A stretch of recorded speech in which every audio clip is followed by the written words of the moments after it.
Hello everybody, we are back. We're gonna be booting up Monster Prom here in 2 seconds. I realized I forgot to do something real quick. I'm just gonna do that. I just have to label something. And then we're gonna be booting up the Switch, and yeah, we got snacks, we got more alcohol. We're great.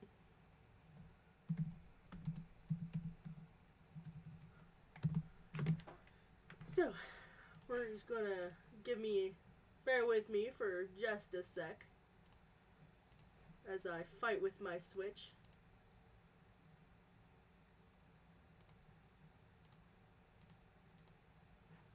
Aggressively, because we're trying something. I'm hoping it works. We're going to get rid of this because it's being a little bit weird. You'll have to forgive me.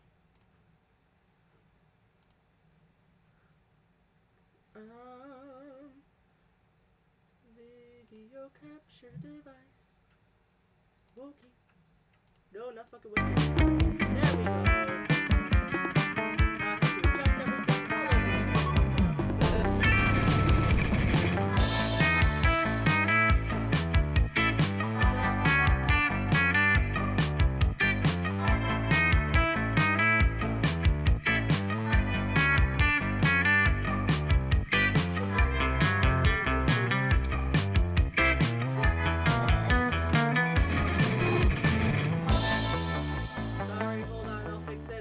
Give me 2 seconds. Why are they bleeding? Oh my god.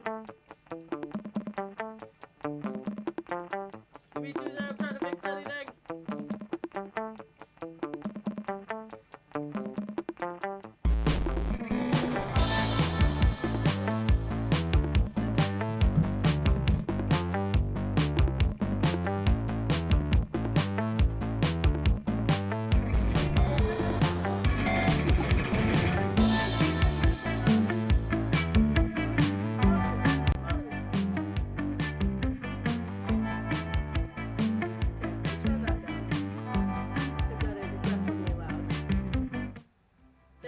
Sorry about that. Because I had to fix everything.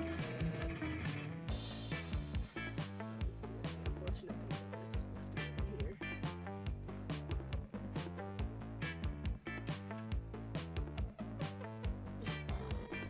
Panda! Why you do this? He needs his hearing aids.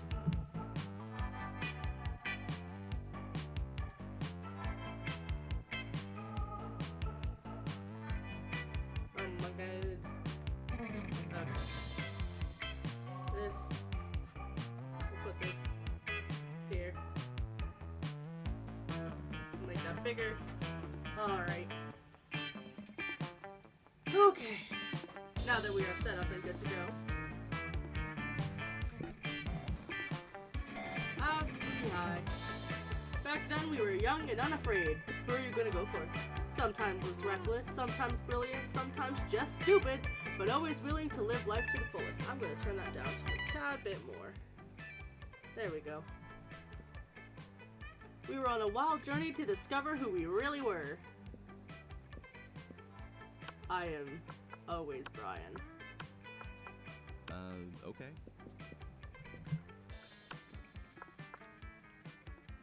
Sure thing. I usually go with yellow. Yeah, that's fair. The peach schnapps and orange juice is certainly an interesting combination. Yeah, it's better with it. Yeah, that's fair. Thank you for the birthday wishes. How are you?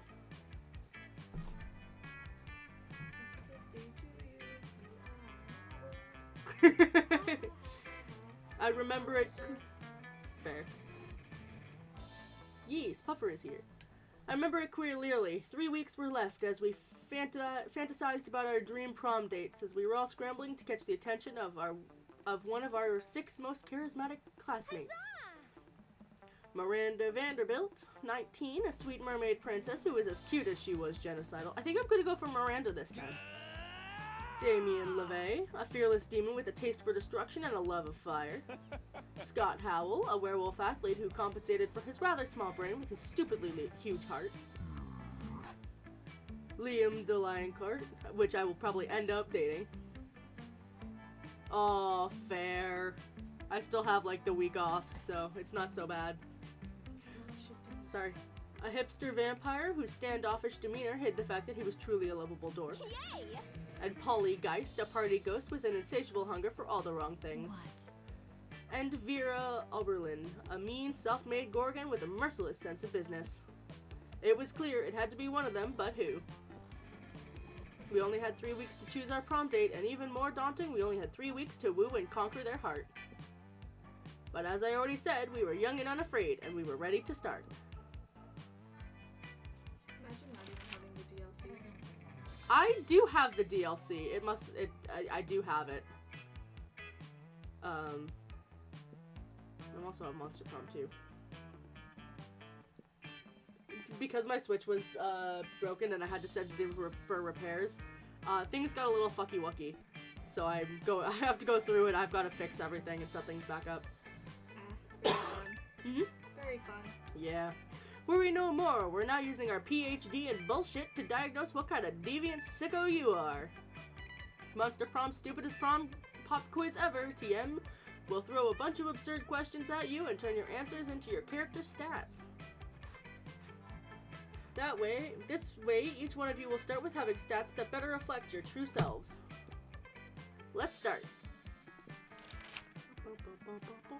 You wished you were raised by a mysterious old man who saved me from the streets in order to raise me as his disciple in the ways of rad DJing.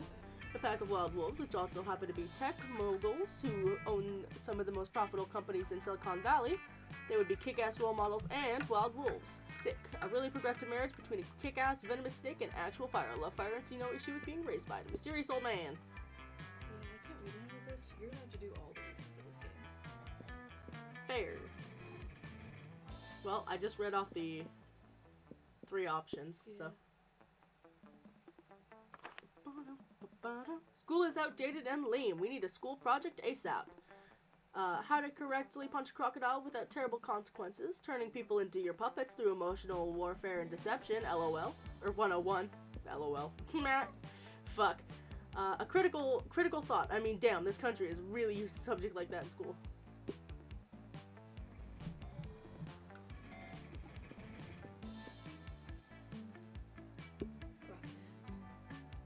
Hell yeah. I got fooled twice in a row.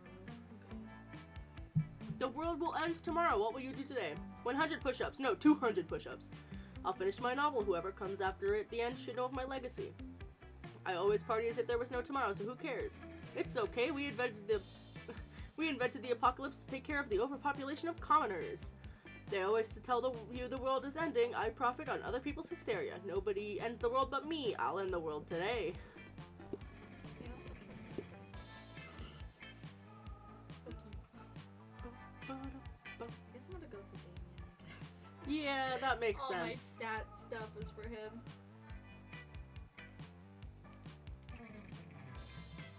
I found that he's really confusing to go after. I feel Damien though. Fair. Hard to get a read on would be like a good answer for him. Yeah, I think Miranda's wealth and something. Genocide. Genocide is not a stat. It could be. It is not. Sure. Charm probably. Yeah, that makes sense. I'm gonna go to the library to go up my money. My charm is pretty high. You deceive lots of people with sensationalist videos and impossible promises. Nice. You gain a bunch of money, but everything goes to cover costs and you keep only 2. You notice Vera showing off an elaborate new necklace to Miranda. They're crown jewels of Lumeria. My family acquired them through in a cutthroat business merger. Cutthroat.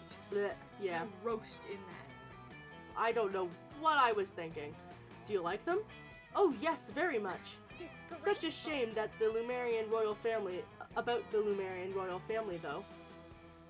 What? That they're all dead at the hands of their own servants? No, that was unavoidable once the true tragedy had taken place. That they were no longer loved by their subjects. Feared, you mean? Oh no. Fear is so scary. Love is what matters. I could not disagree more. You there, settle this dispute for us. What is the best way to let people know how powerful you are? Buy their houses, burn them down, then replace them with a new water park, or you don't need to convince anyone. Just make everyone who doesn't love you disappear, obviously. Yes, this is Daddy's strategy. The amazing thing is that once the bad people start to disappear without explanation, even people who used to be bad start being very good. It's like magic, and so humane. Do you happen to know where your father put all those people who disappeared? Put them? No, silly, they disappeared, like a magic trick. Yes, I see. You gain +2 charm and +1 smarts, as well as yet another reason to never visit Miranda's kingdom. Alright. Oh god, I can't read what my stats are. Smart 7, boldness 9, creativity 5, charm 3, fun 4, and money 5.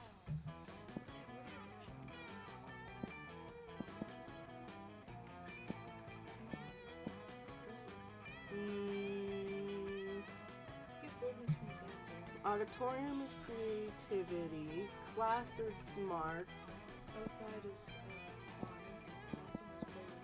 So it must be. Yeah. Everything seems lost, but you deliver an inspirational speech that fuels your team's spirit, leading to a spectacular comeback. The music in this is Bob. You're clearly a natural-born leader. You gain +2 charm. As you go about your day, you can't help but notice Damien and Scott trying on beige business suits. By the time you get over to them, they've both taken their suits off and are examining them critically. Something still isn't right. Yeah, and I really don't want to half-ass our Pokemans. I always forget.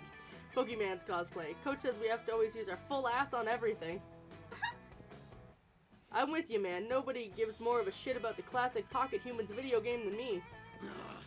But what the fuck are we missing, man? We've got the suits, the horn-rimmed glasses, the sickly pale body paint. Everything we need to cosplay Doug and Wilbert. The twin titans of real estate. I know who they are, Scott. I played the damn game. Now come on, help me think of what we're missing. You know right away what their costumes need. You reach into your bag and pull out the one thing that no human would be caught dead without. A unicycle or a gun. Fucking metal. Yes, that is exactly what my costume needed. Come on, Scott, put on your mask and let's head over to the convention. Okay, Damien. Hey, by the way, why is the convention happening over at the First National Bank? In the middle of the day, on a weekday. Humans don't ask questions, Scott. Come on, let's go rob make some friends. If anyone asks, that gun isn't yours. You gain +2 fun and +1 boldness. Amazing.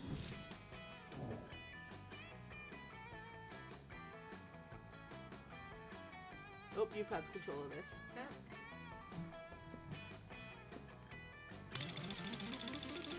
Randomize. So it's me first. You first.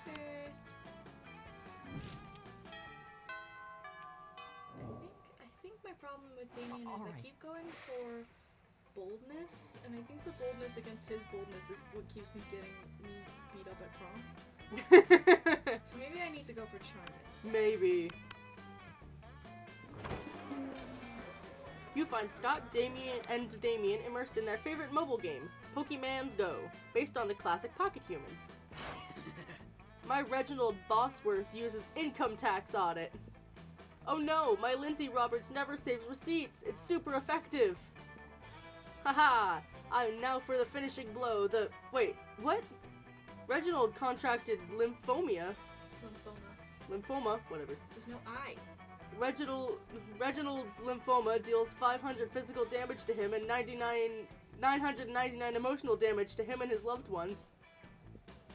Woo! I win again! Why are all your Pokemans so unhealthy, Damien? Because I make them all smoke cigarettes and live next to toxic waste dumps, obviously. Maybe you should stop that? Where's the fun in that? Let's have another match.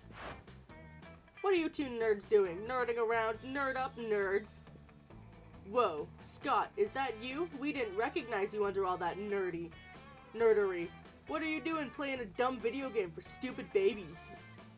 Well, Pokemans isn't dumb. It's cool because no way Scott's gonna come up with anything. But if you do, maybe you could score some points with Scott or Damien. Show them that a phone equipped with Pokemon's Go can also be used as a football, or say nothing and pelt them with steamed vegetables.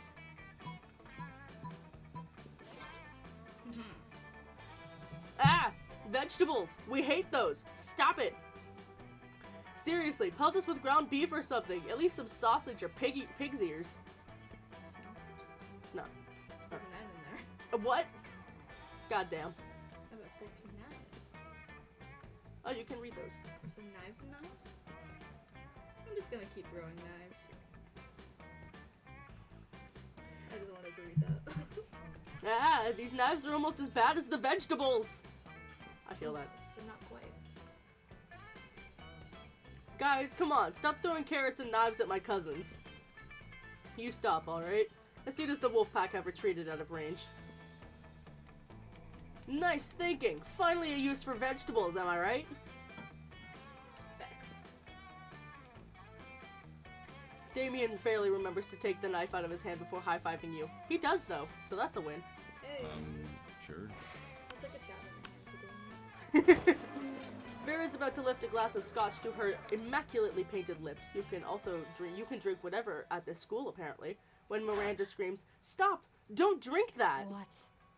Why not? This scotch costs more than most cars. Has your taster tried it yet? What taster? You don't have a taster? What if your drink is poisoned by someone jealous of your good looks and royal title?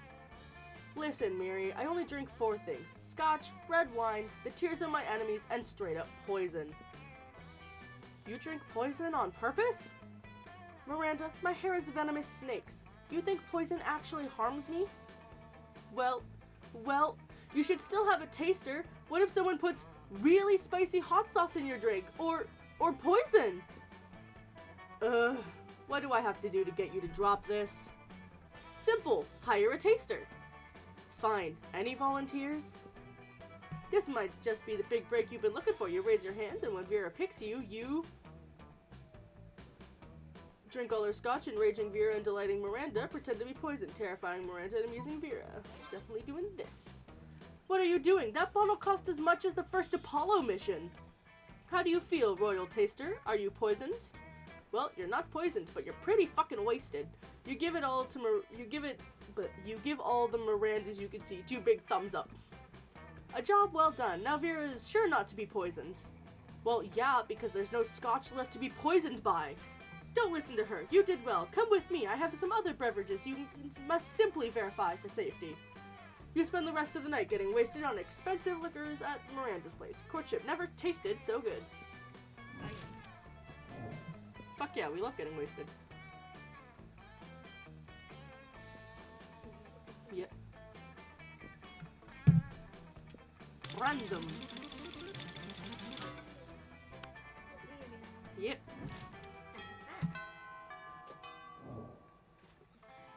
All right.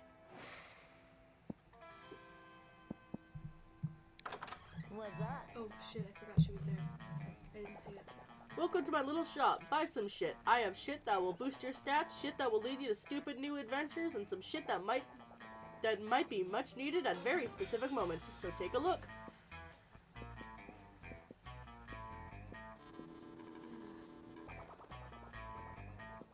don't know what would be useful here. I've done the ghost one. Yeah. Badass tattoo. Hey, Sure. Alright. What do I need to do? Boost my charm? I can't. nope, you can't. Then I guess I'll boost my money. The day you spend some time on the library's PCs playing some good old online poker. Gambling seems like a stupid and dangerous decision. But who cares? The test this time it paid off, so fuck it. You gain +2 money. Fuck yeah. Later, you, Vera, and Miranda meet up to prepare your case for the Ruthless Rhetoric class. Your scenario for the week: monsters finally rule the world, but puny humans still demand equal rights. How do you deal with such audacity? 14-hour workday, media censorship, start a fictional war. Ugh, that sounds like so much work. Can't we just throw money at them? Oh, or cake. I heard if you let them eat cake, they calm down. What about you? Do you have any ideas? You're not one of those group members who just lets everyone else do all the work, are you? Just remember the 3 R's. Relocation, reduction, and reintegration. The problem is they're not happy, so let's repress them into happiness. Let's repress them into happiness. Not so bold. Nope. Why? Ugh, not again. You broke Miranda. We've been over this. Never mentioned satisfied peasants in front of her. Right. I'll have to carry this team again. Strip, you'll be the blood sacrifice. Vera uses your blood to bargain with a demon for the debate win. You lose -2 creativity and -1 boldness, your dignity, and possibly your soul? Ouch. Oh, my creativity's so low. I'm gonna have to boost that. Whoop. All right.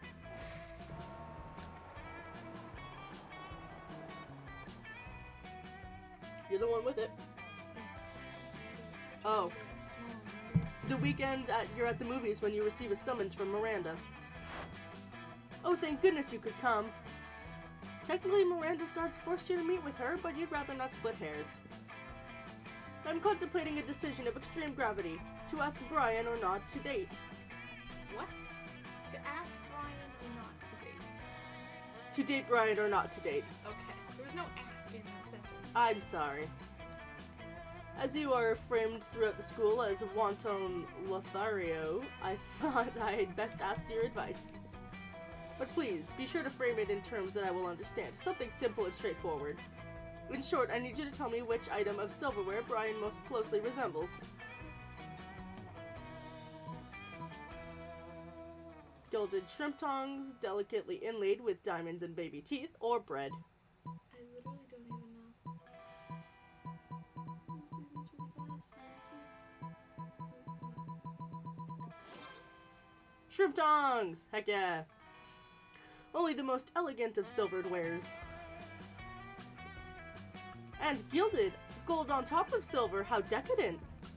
Of course, the diamonds must represent his strength and endurance, while the baby teeth represent his inner tenderness and willingness to steal teeth from babies. I could not imagine a more appropriate piece of silverware to be my date. But I'm told I'm not allowed to take actual silverware to the prom as my date, so your friend will have to suffice. Thank you ever so much. Miranda's goons drag you away, but not before Miranda awards you +3 money for your marvelous advice. Damn, she gives you money? No one else gives you anything.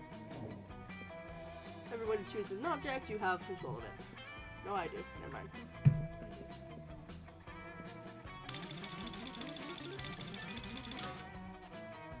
Woo, I'm first!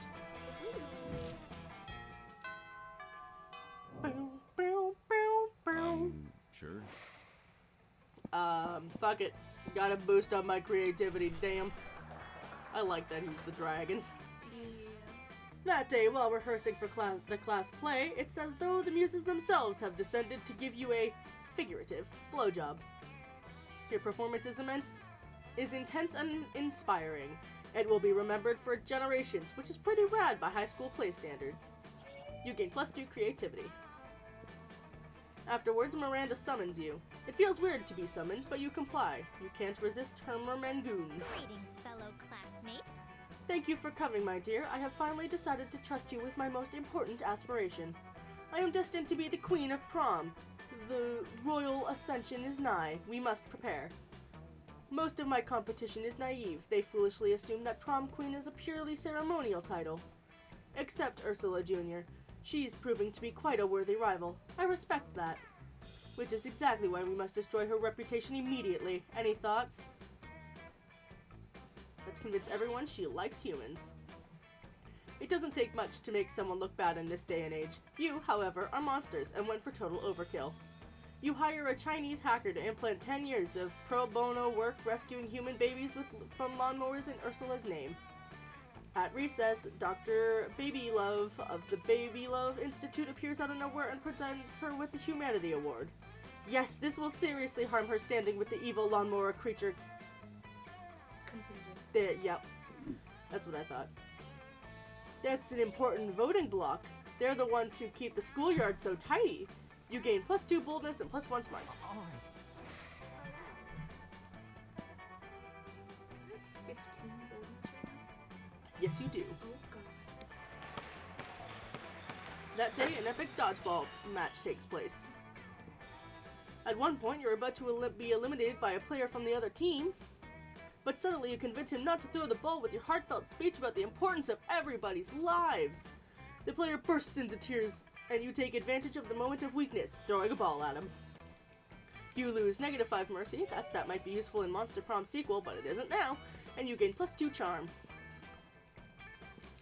Afterwards, you spot Coach ranting excitedly at Damien. Better go and save them from each other. Always believe in yourself. What I'm trying to say, son, is you're full to the gills with untapped potential. I don't have gills. Then whatever you breathe with, that's what you're filled up to. My lungs? Sure, your lungs are full of untapped potential, and you know what they say. I don't. Untapped potential is like untapped maple syrup. It just sits in your lungs where it can't go on anyone's pancakes. What does that have to do with me creating a super special custom workout? Your potential, Damien. We gotta tap it. If you can design a workout that strengthens your specific skills, then this will be a totally dumb conversation, but that is also the opportunity for you to bond with Damien, so you suggest...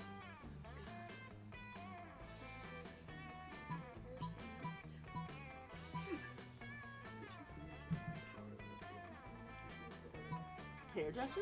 Yeah. Arsonist, obviously. Arsonist is always the correct answer. Always the correct answer. Always. Oh, burning buildings. See, Damien, because your best self can be full and fun and rewarding. You seem way too happy about this. You know what arson is, right? I don't need to know what something is to fully support my students' development.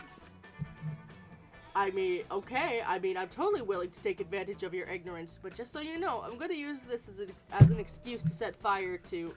You don't need to explain yourself to me, Damien. I trust you absolutely. That is a bad idea. You shouldn't. Well, okay, man. I guess I'm gonna need some workout equipment, specifically 50 gallons of lighter fluid and a blowtorch. 50 gallons? That's a lot of weight. You sure you can lift that much when you're just starting out? Don't worry. It'll very quickly become a lot lighter. You and Damien cackle maniacally as you plot to set fire to the gym. Again, Coach laughs right along with you. You gain +2 fun and +1 creativity. Good luck today. Yeah. Yep.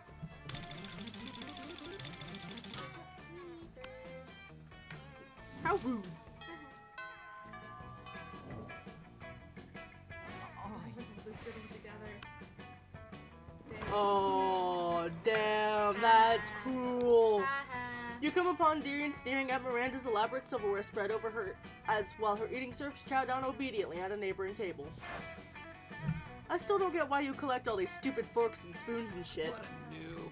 I mean, even the knives totally don't look that deadly. Silly boy, these silverware is not for killing. Things could be for stuff other than killing? That's lame as hell. It's basically useless. I mean, you don't even eat. Your serfs do it for you. Well, of course they do. But they're not using any of your silverware.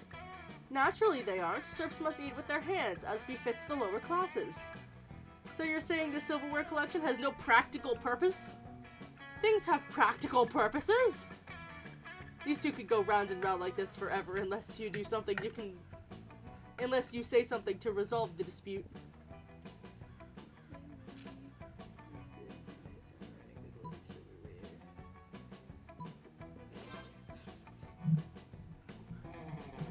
I mean, I was just giving her shit, but I am in favor of any plan that gets more people murdered. Oh, how barbaric! Are you sure that's the right thing to do? Yeah. Yep, 100% absolutely. Well, alright then. Yum yum. Daisy, take the sharpest of these silvered wares in your filthy peasant hands and go a-murdering, would you? I was kind of hoping you would do the murdering yourself. If we're living in an age wherein a lady can't outsource her senseless murders to her servants, I don't know what the world is coming to. Fair enough. As long as the murder's getting done, I guess I don't care. Miranda even outsources some silverware murder to you and Damien. As a team, it really brings you closer to each other. Wow. Sure. D- about to say, I guess I'll go over here. Show me that Dimensional money. Space Prince. He's kind of weird. Yeah. What'll it be today? You don't get it, do you? No. PR agent, the school life is so nowadays that a PR agent just totally needs a thing. I got a fake Latin accent. We're gonna, what's this? Sure about this? You can always use a novel. Yeah. You're gonna get a hype card, because why not?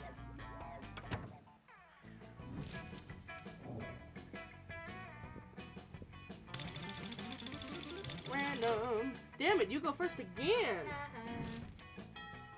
Good luck this round. Apparently, It'll damn. never happen again. All right. Okay, what are my stats like? Charm is 7. I really cannot read that. Charm is 7, boldness 15, creativity 6, charm 7, fun 8, money 3. Yeah, I think we'll just keep it. That's fair. But the match isn't as important. You're at your peak when you decide to go for overkill and wink at one of your teammates. He's totally memorized. It's the most epic wink ever. Mesmerized. Did I not say that? Nope, you said memorized. Oh. Damn, you know how to win over other people's hearts. You gain +2 charm. Fuck yeah. Fuck yeah. Fuck yeah. Fuck yeah. You're minding your own business when Damien comes over rushing through, punching everyone who's minding their own business. Fuck, I'm so angry. Alright, I'm so angry I want to pull my own skull out and eat it. don't do that.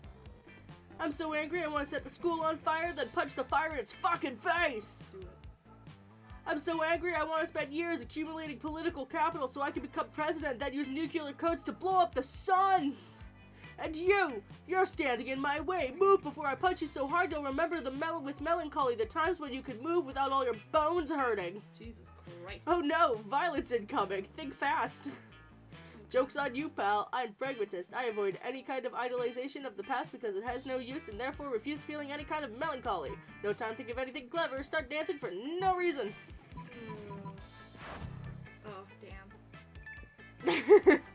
I tried. Violence always loses against well-constructed worldviews based on strong branches of philosophy. It's not true, Liam. Yeah, idiot, if you're so proud of being a damn pragmatist, you should prioritize fucking practical application over stupid theory. Oh, yellow, that's actually right. So why don't you move the fuck out of the way before I punch you in your lame pragmatic face of yours? Oof. I invite you to calculate the cost and benefits and tell me which is best for you, Mr. Practical Application. Whoa, that's undoubtedly an axiom. Axiom? Yep, axiom. He's owned you on your own terms. He has a point. You move while all your classmates start to chant axiom, axiom, axiom. Haha, you got beat down thoroughly through philosophy. What a loser. And as a loser, you lose -2 boldness and -1 fun. Didn't lose any charm though. Sure. So, still okay. Alright, where am I going? I'm gonna go back to the library. To spend the day on some time on your library's PCs mining some bitcoins. Get that This is Bitcoin supposed to money. this is supposed to have something to do with solving algorithms and the rise of cryptocurrency. But you guess that nobody actually has a fucking idea how it really works. Anyway, you gain +2 bitcoins, which is equal to $2 million. Which unfortunately is equal to 2 monster dollars, so +2 money. Damn, how much is monster dollars? Apparently 1 million per money. Somebody puts a sack over your head and throws you in a car. You drive for hours before they let you out and take the sack off. It's clearly the first floor restroom. Miranda sitting on a makeshift throne while her goons jump in and out of the toilet. Greetings and salutations. Yep. I'm glad you came. My prom queen campaign is moving on to the next stage. Your expertise is crucial for this part. Most of my inner circle are fish, hardly useful unless genetically engineered beyond recognition. Speaking of which, I need your help to sneak a 3-meter tall, heavily armed cod assassin named Tariska into the school. No reason, but if you're friends with that singing harlot Ariel, you'd best sing your goodbyes.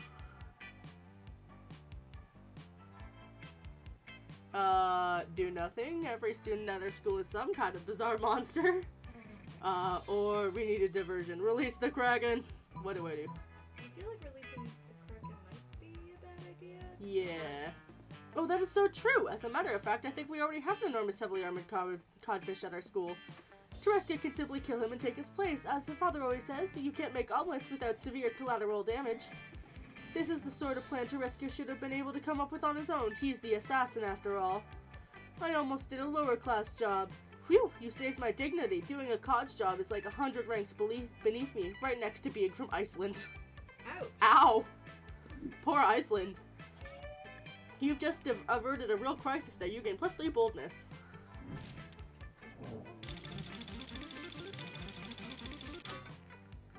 Woo, what's gonna happen to me?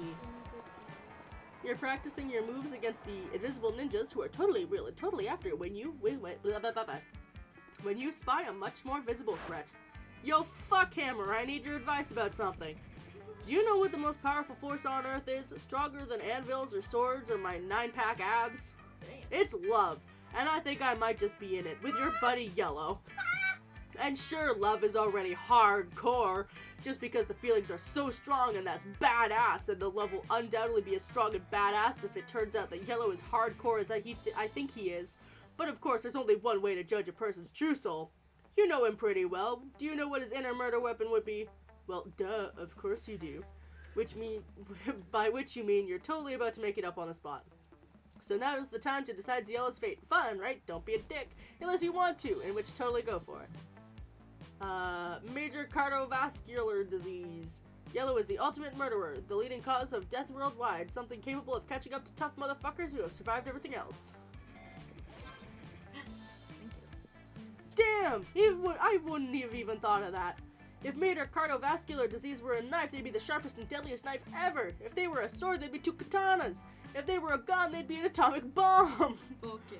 Wow, cardiovascular disease was raging in Yellow this entire time, and I never even knew it. Well, that's confusingly worded, to say the least. But luckily, since you were the one who started this metaphor, you know that Yellow isn't likely to die. Unless he is dying to go to prom with Damien, in which case, bam! You're welcome, Yellow. Fuck yeah. You gain +3 bonus yourself.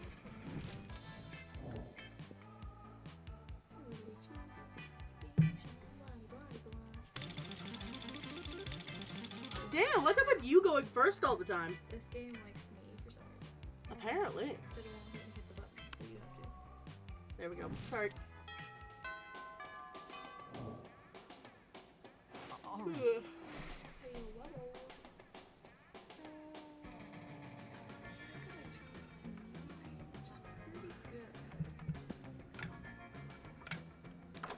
Give me your Oh money. shit, I forgot. I can't see her icon there. I know. You missed me in my shit, huh? Worry no more. This shit could be yours if you have the money. I don't. Well, you can still get the free gift. See you later. What'd you get? Gnome shitter. Believe it or not, this is a very religious thing. Sure. What's even worse is in the lore it is. How are you feeling, by the way? Okay. Still feeling icky?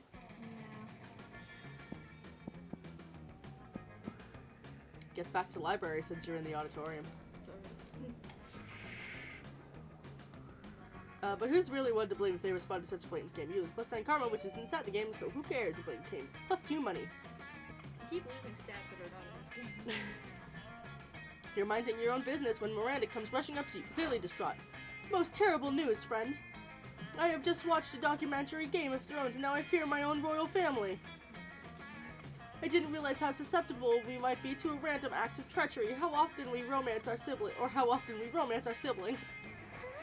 I don't want to be shot in the chest by a crossbow while sitting on the toilet. That doesn't sound proper at all. Please help me put my poor mind at ease. How can I possibly identify potential traitors in my court?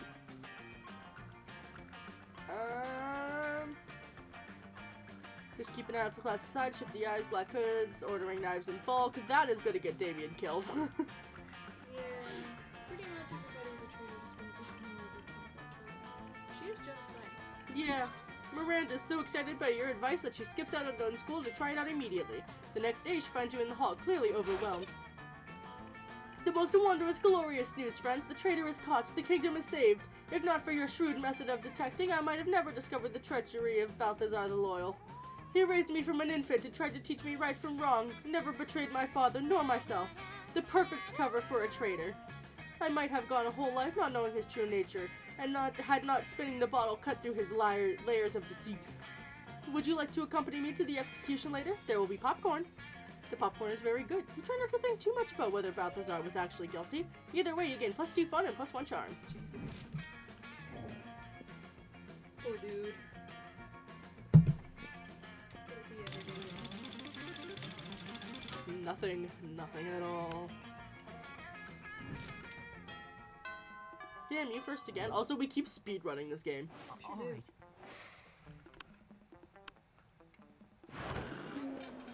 What are you doing? You mess with me and then you try to sit at my table? I messed with him? Apparently. Go away and get ready to die, fuckhead!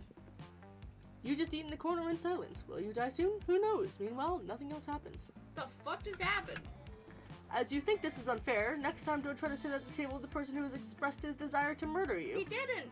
I didn't do anything to him! Huh. What? Totally not a smart move. Sure. I didn't do anything What? to him! What? I didn't make him mad this time! I went out of my way to not make him mad this time! What? This is bullshit.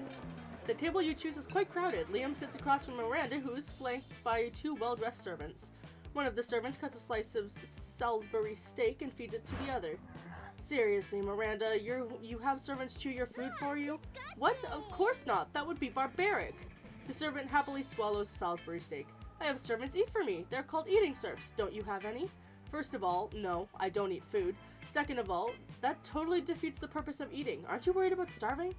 Why would I be? My serfs get all the calories I need to stay fit and healthy. Ugh. I have no objective reason to care about this, but suddenly it's all I care about. Someone convince Miranda to stop this madness. Maybe you should start this madness, Liam. Imagine all the food you could take pictures of without having to eat any of it. But Miranda, look at the contented smile on the servant's face. You think he's eating it for you? He's secretly eating it for himself. You might have a point there. For far too long, I have needlessly ordered off the cafeteria menu, leaving my food untouched even as I take the most artistic grams. I justified my wastefulness by the intense artistic merits of photographs, but I need to compromise no longer. Finally, I can have my cake and pay someone else to eat it too. Still, Miranda, this makes way less sense for someone who actually needs to eat to survive. Oh, you're jealous of how cute my serfs are. Eat up, little guys. I'm not full yet.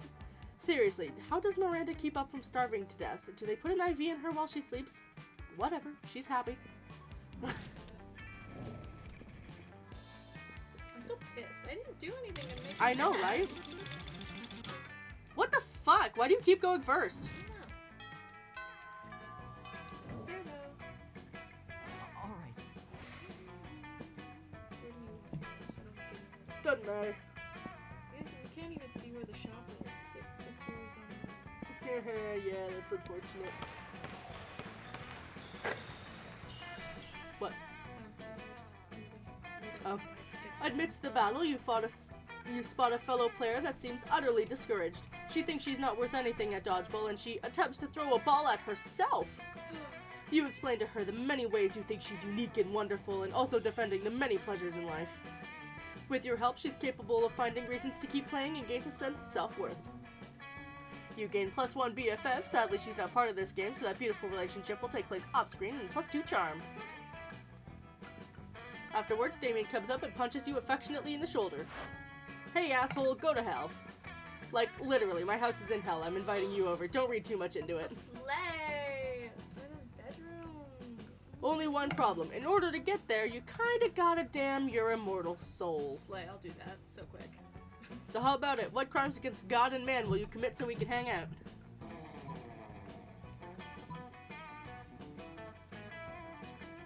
I think it's the lawnmower one. I feel like I've had this problem before. Yes! Yeah, the old nuns under a lawnmower prank. Classic. Yeah, a prank.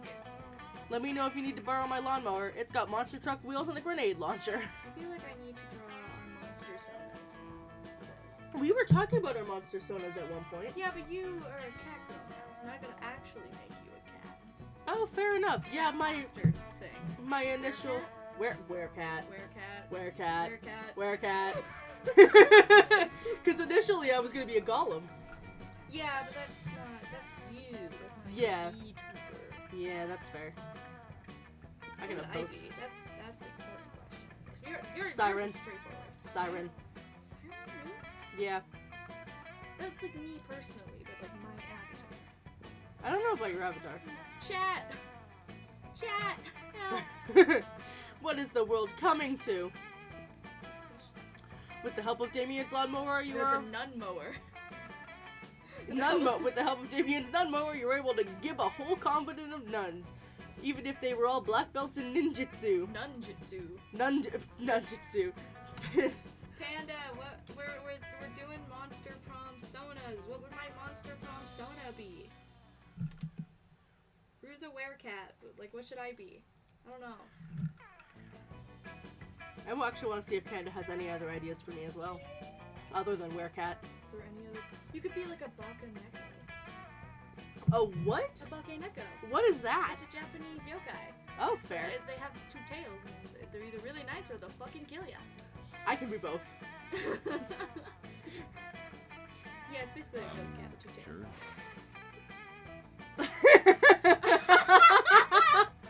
Alright, Panda, I get it. I'm sorry.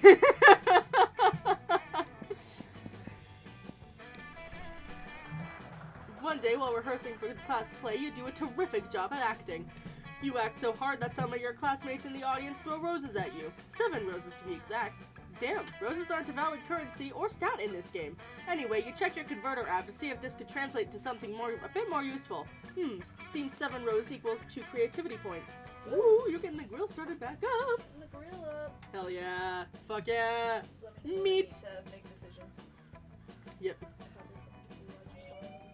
How this Sweet, you gain +2 creativity. You open your locker and a cloud of gas knocks you out. I was gonna ask Panda if you actually found any. You come to your senses, plummeting towards Earth, rapidly approaching terminal velocity. You fall into the school's backyard, into the hands of Miranda's biggest goons. Your classmates don't notice.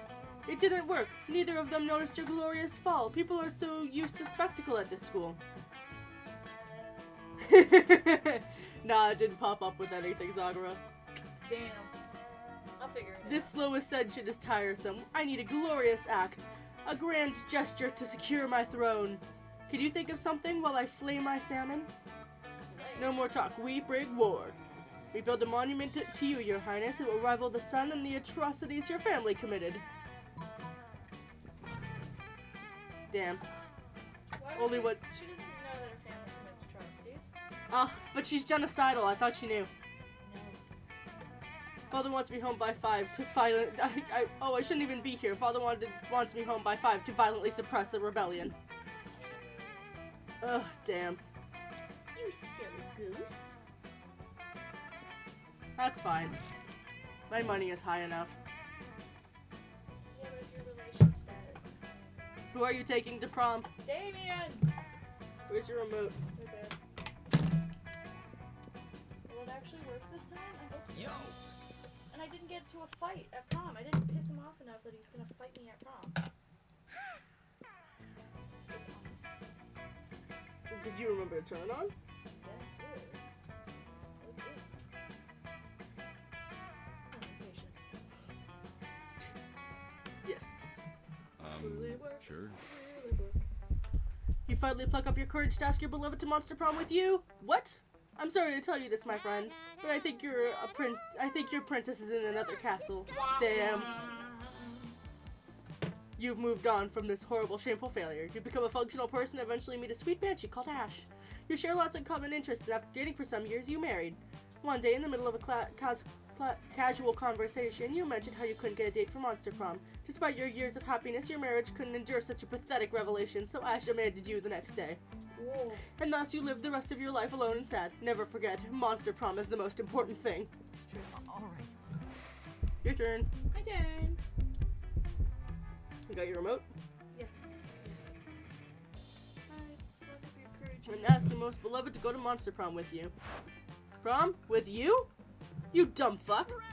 That's a fucking great idea. Yes! Are you some kind of genius or something? I'll tell you what you are. My date to prom. Fuck yeah! Prom was great. Look at them. Look at us in our little suits. Hell yeah. We're so cute. You crash your limo into a wall of the school, and it was the best entrance ever. As it should be. Everybody had a great time dancing under the lovely light of a car on fire. That's all. Oof, I lost all my fucking everything for this game. Oh no.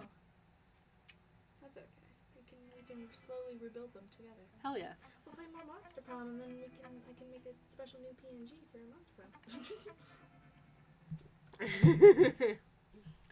La-di-la-di-da-di-da. After the Monster Prom, we kept living our lives, falling in love, battling for friendship, and learning about who we are and who we could be. This is not working. It's not getting warm. Something got unplugged. It wouldn't have been that. You can move one of the chargers to plug it back in. You know what? Like it always does, life happened, and it's wonderful.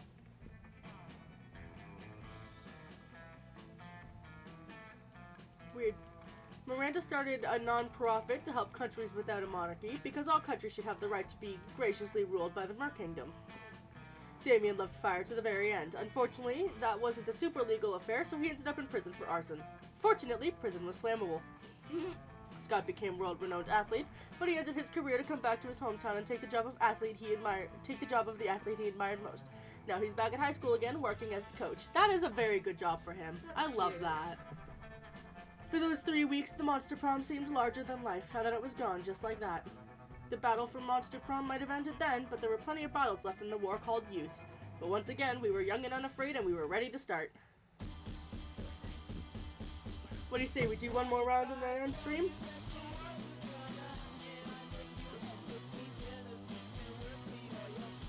Turn your thing on. Unplug it, move my one charger, because it could just be that slot that's fucking up, because it tends to do that sometimes. Yeah. Which I can over the string.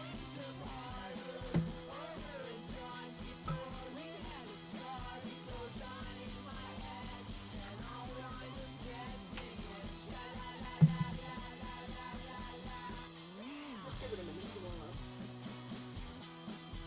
Hell yeah, but that was that. We're gonna do one more round as we vibe to the ending music, or rather, I vibe to the ending music. I'm sitting in silence still. Yeah.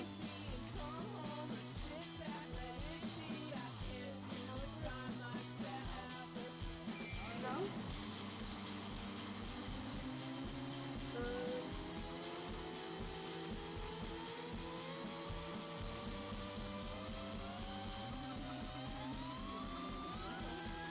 You are? Yep. Bizarre.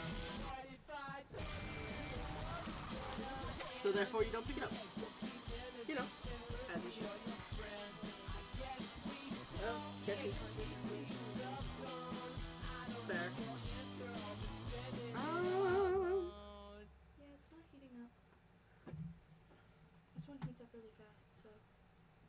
Especially because I have it on number 2, so it heat up really quickly. Try twisting this, take this, unplug this, and then plug it back in. Oop. You've unlocked an erotic fanfic about dragons. This is about to get weird. Ugh, yeah. So 10 is this languages. the Naruto Sasuke one though? Never will be. Damien thinks Naruto's the boner. He is though. He is. He's right. I know nothing about Naruto, and even I can Oh, he confirm does. that. You do have the DLC, but you didn't choose the DLC. Eh. You silly goose. Well. Did you do a full game last time? Yeah. Oh. We've been playing for just under an hour.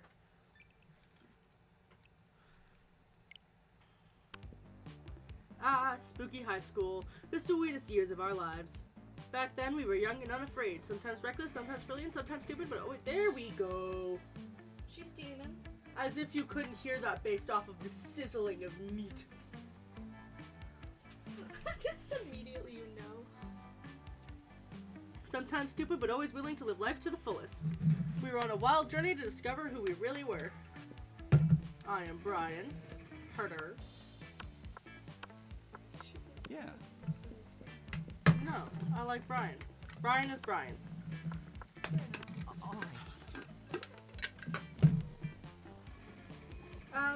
drink. You wanna hang out of this while I pour myself another drink? Yeah, but I'll read it. I just can't hit the button I'm at the same cooking time. though. You just gotta hit the button. I'm We have cooking. We have yet to experience the ultimate challenge, the monster prom. I remember it clearly. 3 weeks were left. There's Calculaster. Sounds like there's Zoe and Calculaster. I remember it clearly. 3 weeks were left as we fantasized about our dream prom dates. We were all scrambling to catch the attention of our 8 most charismatic classmates. Scott Howell, a werewolf athlete who compensated for his rather small brain with a stupidly huge heart. Miranda Vanderbilt, a sweet mermaid princess who was cute as she was genocidal. Pollygeist, a party ghost with an insatiable hunger for all the wrong things. Damien LeVay, a fearless demon with a taste for destruction and a love of fire. Liam de Lioncourt, a hipster vampire whose standoffish demeanor hid the fact that he was truly a lovable dork. Zoe Forever, an eldritch cutie who went from endless deity of the dark realms to ultimate fangirl. Me, I feel that. Calculaster Hellwood Packard, a library computer. I always forget he's voiced by Jacksepticeye. I always remember because I like Jacksepticeye. A library computer who became a sentient robot ready to experience life at its fullest. Who are you gonna go for this time? Zoe. And Vera Alberlin, a mean self-made Gorgon with a merciless sense of business. It was clear it had to be one of them, but who? We only had 3 weeks to choose our prom date, and even more daunting, we only had 3 weeks to woo them and conquer their hearts. But as I already said, we were young and unafraid, and we were ready to start. Wanna pass me the schnapps? Welcome to Monster Prom's stupidest pop quiz ever. Schnapp shit up. More drinking. I don't think my tummy can handle it. That's fair. I'm going to drink all our peach schnapps on you. You better not drink all my peach schnapps on me. I will, I like it. I will do my darndest not to, but I'll buy you more for your birthday. It'll be fine. Simply not allow you to. I will buy you more for your birthday. It'll be fine. Or I could just simply not allow you to drink it all. I'll be sad. I can't be sad on my birthday. That's Well, legal. It's kind of a you problem. Make sure you have your own schnapps then. Well, I would have my own tequila if I could afford it. Welcome to Monster Prom's stupidest pop quiz ever. Our minds are rotten, but they are rotten in so many different ways. Where we know more, we're using our PhD in bullshit to diagnose what kind of deviant sicko you are. Monster Prom's stupidest prom quiz ever. TM will throw a bunch of absurd questions at you and turn your answers into your character's stats. This way, each of you will start by having a stat that better reflect your true selves. Let's start. What would be the coolest prize you could find in a box of cereal? A tiny piece of sharp metal, so every scoop is full of thrill and danger. The phone number of that sexy tiger on the front of the box. He's so passionate about breakfast and health that chill. He's also a great lover. A symbol of a more nutritious breakfast option, so people are encouraged to stop eating that colorful crap. Sexy tiger.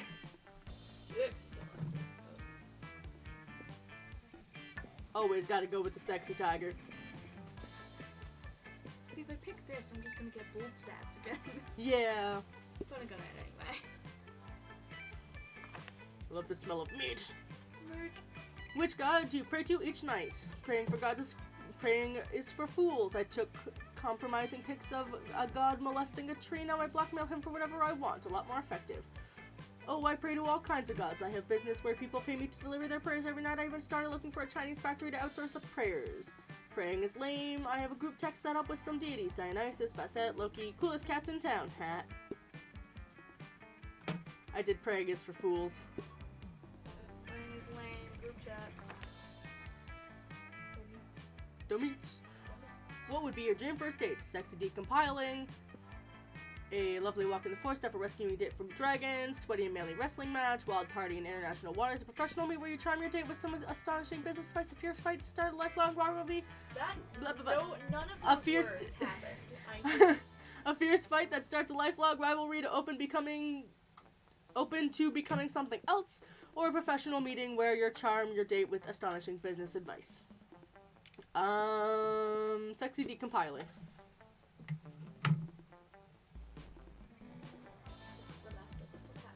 That's the last of the patats where we still got plenty of meat. sure do. I didn't hear any of that. I can't do this one. If I do that one, it'll just be Damien again.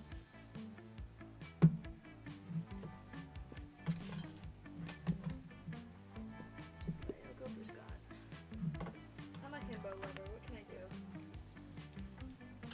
What would be the most appealing in a love partner? Sharp wits, a taste for the party, tentacles. A tsundere personality, kawaii eyes, or a big horn? I can't. I think it's Tentacles. kawaii. What's kawaii eyes then? I don't know. Is it Liam? Because he has the weird hentai ending? I love his weird hentai ending. I accidentally got the weird hentai ending one time. I was like, what in the world is happening? Oh god. Sharp wits, big horn. Ooh, Miranda. Okay. That's interesting.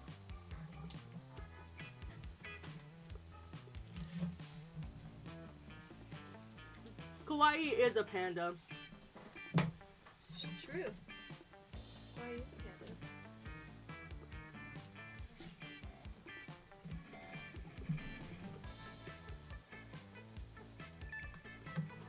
Yo, you don't know Liam's hentai ending? Yeah, he's got a hentai ending. It's great. Sure. If I'm going for Zoe, creativity's the way to go. That day while rehearsing for the class play, it's though the muses themselves have decided to give you a figurative blowjob. Your performance is intense and inspiring. It will be remembered for generations, which is pretty rad by high school play standards. You get +2 creativity. You catch the tail end of a classic Zoe X Calculuster exchange. Oh god.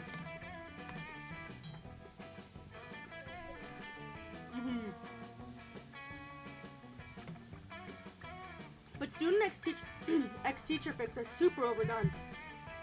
It makes me really uncomfortable because, like, the inherent imbalance of power. Like, could you imagine how problematic it would be if PGS hooked up with one of us? Yuck. Server error. I cannot seem to recall what Principal Giant Spider looks like anyway. Image, PGS, not found. Ah, the joys of new students and adjusting to the rules of Spooky High. You there, killing machine and abyssal terror. Rude. I need an impressive ally with my fight against the reign of the LeVays over the 8th circle of hell. You will not win. Input. Quippy response about your sense of fashion being from the 8th circle of hell. I have no need for your robo-criticisms. What I need is a power of a being around the average monster to aid in my glorious and righteously justified takeover. No thanks, I'd rather write a steamy fanfiction in which you and Damien are a crack ship who hate sex and just annoy you for annoying us. We need to act now, while King and King LeFay— I forgot that, Damien has 2 dads— Yeah, gay dads. are distracted by throwing an immediately adorable theme brunch. I'm not leaving without one of you with me. Holy shit, she really means it. Time to help one of your classmates out. Guess you better decide which one you don't like. The school is full of tough choices. Delilah, don't be fooled. The Eldritch is clearly under Damien's spell already. Look at the picture she drew of Damien shirtless. She's clearly a LeFay sympathizer. No, calling this robot a killing machine is inaccurate. A real killing machine would be a tank. And he's not a tank. He's worthless. Go look for a tank. Don't be fooled. What? She's drawn hundreds of these. Yes, I have. I have Girl Damien from Spookette High, Pirate Damien from Spooky High Seas, Dr. Damien from Spooky ICU. Why are they all Why is he a so doctor? compelling? Because Damien is a spicy red sex pot. It's true. He does look very— No, Delilah, snap out of it. The LeVays must be destroyed by their arrogance and monopoly on hell. Pervy abyssal terror, you're out. Let's go, killing machine. Error label, killing machine, inaccurate descriptor, found file, friendship with Damien LeVay. Seriously, with the amount of violence and arson he commits, you'd think someone in this school would be willing to betray his family. And when I find such a student, woe is the wicked. The wicked in this case being the reign of the LeVays. Thank goodness she's gone. Now we can start on that Delilah fic. What do you think, Brian? Damien or Diala is their ship name? Those definitely just look like misspellings of their actual names. But rather than tell Zoe that, you enjoy her enjoyment and gain +2 fun and +1 boldness. Okay, for Scott, I believe it's actually charm again. Which is... Certainly not smarts. Oh, it's charm again. Sorry, audience, you can do it with the all the time. That day, an epic dodgeball match takes place. Everything lost, but you deliver an inspirational speech that fuels your team spirit. Just gonna finish up cooking the meat? Yeah. Take this. Okay. Leading to a spectacular comeback. You're clearly a natural-born leader. You gain +2 charm. Scott and Miranda seem to be arguing about something. Your sweet meditation skills are very clearly needed. No, I know our football team is called the Spooky High Monsters, the Spooky High Spooky Monsters Who Spook, but who also play sports. But who's our mascot? Our mascot? Oh dang, you're right, we don't have one. Oh, what about Marisha and the mermaid? Mermaids are monsters. No way, too girly, try this. Wally the werewolf. Why is it gotta be a werewolf? We're the monsters, not the werewolves. Yeah, well, we're not the mermaids either. Maybe the problem is the teammate is trying to cover a huge diverse group of people with a single label. No, coach is never wrong. We're just not thinking hard enough. Think, think, think. Hey you look like a hard thinker. What mascot should we use for our team? Easy, we'll just genetically engineer a cross between every kind of monster at the school. Head of a werewolf, tail of a mermaid, hair of a Medusa, angst of a vampire. We'll call it Abe the Abomination. Just find a regular human, dress him up in a business suit, and make him the CEO of Fortune 500 company. Corporate greed. That's the real monster. Genetic monster, I guess? How majestic. Sure. Finally, the idea that represents the true diversity of our school. We can use Daddy's Gene Lab. Let's see, in order to fit all the monster parts in, the mascot will have to be about 100 feet tall, covered in nightmarish appendages and moist tentacles, which means it shall provide great shade in a hot game days. Tentacles can hold and the tentacles can hold umbrellas. Huzzah! Yeah, because the deadly genetic experiments are always a shortcut to a girl's heart. You gain +2 smarts and +1 boldness and some love for Miranda. That's not what I meant to do, but okay.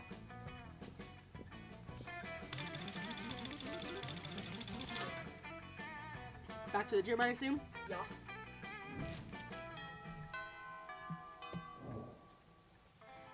All right. Oh, lunchtime. Vera's drinking her customary lunchtime scotch, but Scott's not making it easier for her. Hey Vera, what you drinking? Scotch. Why? Because it smells like a delicious forest fire, and I'm curious. What's it called? Scotch. Yes? No, that's what it's called. What? Scotch. Yes? No, I'm not saying your name. I'm saying the name of the drink I'm drinking. It's Scotch. It's mine? No, it's mine. Then why is it called Scots? That's just what it's called. Oh, is it like an energy drink for Scots? I mean, it's like an energy drink for Scottish people. Hey, I'm a Scottish person. I'm as Scottish as possible to be. I'm the most Scottish. Or I'm the most Scot. No, gah. What will it take you to drop this issue?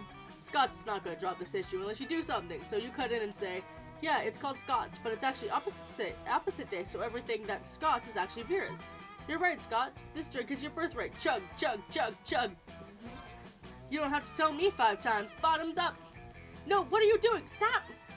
Okay, I just drank the whole bottle anyway. You utter twit! That scotch was brewed for King Tutankhamun himself. Scotch existed. He was alive. What? I don't think Scotch existed when he was alive. Probably not. I had to have an adventuring archaeologist betrayed and murdered for that bottle. What? Sorry, could you say that again? I was blackout drunk from all your Scots I drank. You're impossible. I'm impossible. Hooray! You drag Scott away to escape Vera's wrath. He spends the afternoon doing all your math homework for you. Turns out, Scott's way smarter when he's blacked out. When he's blacked out. Alright.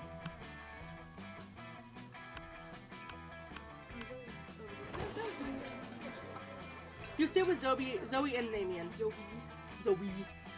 Damien seems angry, but in a low energy way, which is very weird for him. You feel the urge to check. Don't talk to me, fuck mice. I have a cold and I feel like shit and I just want to drink my soup and murder someone. Aww.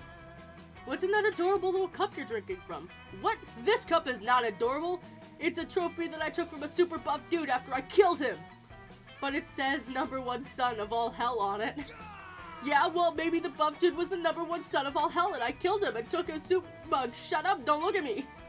Aw, his dad's made him soup. I love everything. Okay, well, if you have no sentimental attachment, I guess you'd sell it for me for 10,000 money. Yeah, right, like you have that much money. Dude, I was in an eldritch deity devouring souls for centuries. You think I never took their swag along the way? Give me the cup. No, it's my #1 son of all hell mug, and you can't have it unless you get it. You can't have it. Get away from me with your tentacles in your mouth and your invasive questions. He's blushing. Why? Why? Why should I get away? Why? This could go like this all lunch, but if you jump in, you can curry favor with one of them. Psst, Zoe, watch this. Of course this cup couldn't belong to Damien. He's the #8 son of all hell at best. Yes. Oh, I'm picking up what you're putting down, Brian. Yeah, I guess you're right. Damien is a pretty lousy demon son. Aww. What? No, I'm not. No, I heard that you were. I heard your dads don't even like you. No, that is a lie. My dads love me. My dads love me so fucking much. My dads love me so much, they had dwarven slaves in the 6th circle forge me this #1 son of all hell cup. And they gave it to me because they think I'm the #1 son of all hell and I'll treasure it forever. Gah! Don't tease him about his dad. Oh man, it would have driven me absolutely insane not to know whether that cup was his or not. It was so clearly, obviously his. Aw, I love when we get to see a glimpse into Damien's soft side. I hope you get to see a glimpse of Zoe's soft side on prom night. Ew, wait, no, that sounded so skeezy. I take it back. Pretend I said something nice about our favorite eldritch cutie pie instead. Prom!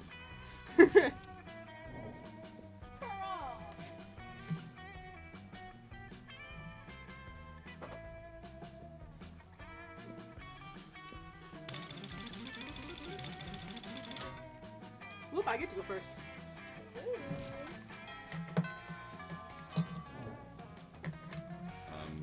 Sure.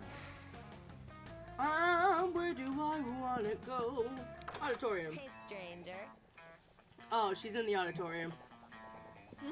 Well, I'm going to Later. get a weird ass gift. Oh, I got a gift from a random kid. A drawing from a random kid. Here you go.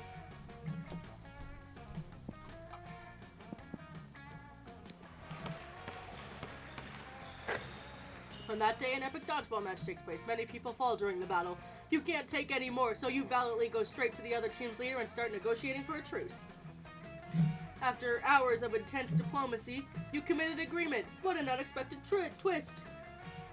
You gain +10 righteousness, but this game is strong in so many ways that it would be lucky if you could do anything with that, and +2 charm.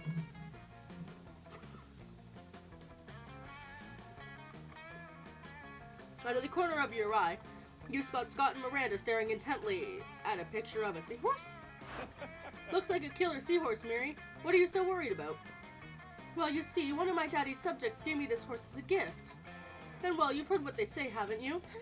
Don't look a gift horse in the mouth. What? What? Who are they? Why do they say that? What's in there?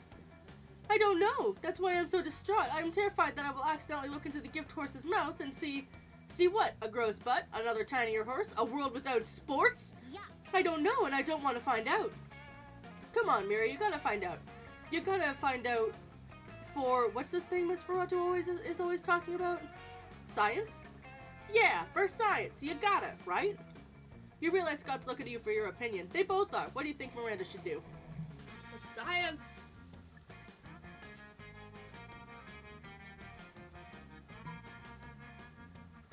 Look, I keep posing right in my damn mouth. They only say not to because they don't want you fighting all the delicious mouth candy. Whoa. Scott claps his hands with glee. I'm just imagining this like towering, like 6'5", like wolf man just being like, ooh. Yeah. And he drags Miranda off to go look this gift horse in the mouth. Next day, you both run into both of them, contentedly eating out of a wet paper bag. Bro. Hey bro, want some mouth candy? You are absolutely right about everything you said. This candy is marvelous. Please try some. I insist. Miranda holds something out for you. It doesn't look like candy. It looks like horse tonsils. Oh no. Which they don't mind. More horse tonsils for them. Oh, that poor horse. Oh boy. That weekend. Me! Sure. That weekend, you find Scott gazing lovingly at a pickle, a sad look in his eyes. Oh, hey, bro. Maybe you can help me make a really tough choice. See, I really like yellow, but I'm not sure I can commit yet because I also really like this pickle. Look at it. It's so green and warty and exactly the right size for a pickle. Yellow is such a good person, but this pickle is such a good pickle. I can't choose. Won't you help me? Jesus Christ.